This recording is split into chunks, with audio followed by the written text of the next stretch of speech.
আসসালামু আলাইকুম। কেমন আছেন সবাই? আশা করি সবাই ভালো আছেন। তাসিন কিচেনে আপনাদের সবাইকে স্বাগতম। আজকে আমি আপনাদের একটি নতুন রেসিপি তৈরি করে দেখাবো।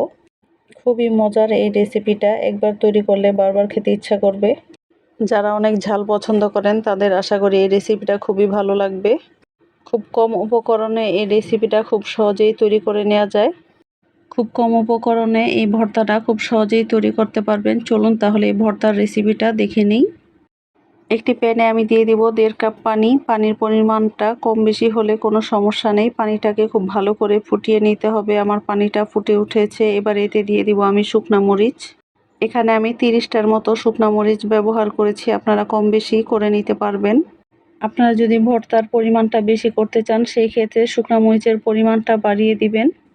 এবারে শুকনো মরিচটা পানির মধ্যে খুব ভালো করে ফুটিয়ে নিব। এতে করে মরিচের ঝালটা অনেকটা কমে যাবে। শুকনো মরিচগুলোকে আমি 5 মিনিটের মতো পানিতে ফুটিয়ে নিয়েছি। এবারে পানি ঝরিয়ে মরিচগুলোকে একটা বাটিতে তুলে নিতে হবে।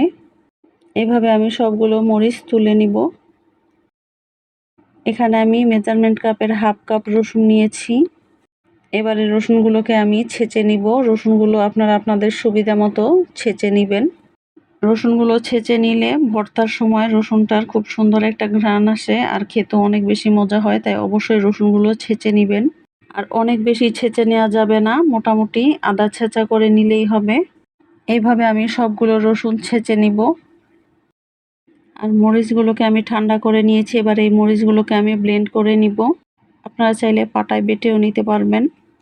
প্যানে আমি দিয়েছি 1/4 কাপ সয়াবিন তেল। এর মধ্যে দিয়ে দিব সামান্য পরিমাণ সরিষা। সরিষাটা কিছুক্ষণ ভেজে নিতে হবে। সরিষাটা ভাজা হয়ে গেছে। এর মধ্যে দিয়ে দিব ছেঁচে রাখা রসুনগুলো। রসুনটা তেলের মধ্যে হালকা ভেজে নিতে হবে। খুব বেশি ভাজা যাবে না, শুধু একটু নরম হলেই হবে। আর এই ভর্তার রেসিপিটাতে তেলের পরিমাণ একটু বেশিই লাগে। তেলের মধ্যে ভাজা ভাজা করতে হবে, এর জন্য তেলের পরিমাণটা একটু বেশি দিবেন। এবারে রসুনটাকে কিছুক্ষণ ভেজে নিব। রসুনটা অনেকটা নরম হয়ে গেছে। এবার এতে দিয়ে দেব ব্লেন্ড করে রাখা মরিচ। মরিচগুলোকে আমি অল্প পরিমাণে পানি দিয়ে ব্লেন্ড করে নিয়েছি। এবারে সবগুলো মরিচের পেস্ট এখানে দিয়ে দিব। চুলার হিটটা একদম লোতে রেখে অল্প আঁচে এটাকে ভেজে নিতে হবে, তাহলে খুব সুন্দরভাবে ভাজা ভাজা হবে আর রসুনটাও সিদ্ধ হয়ে যাবে। কিছুক্ষণ ভেজে নিয়ে এতে দিয়ে দিব সামান্য পরিমাণে পানি। ব্লেন্ডার জগটা ধুয়ে সামান্য পরিমাণে পানি দিয়ে দিব। অনেক বেশি পানি দেওয়ার দরকার নেই।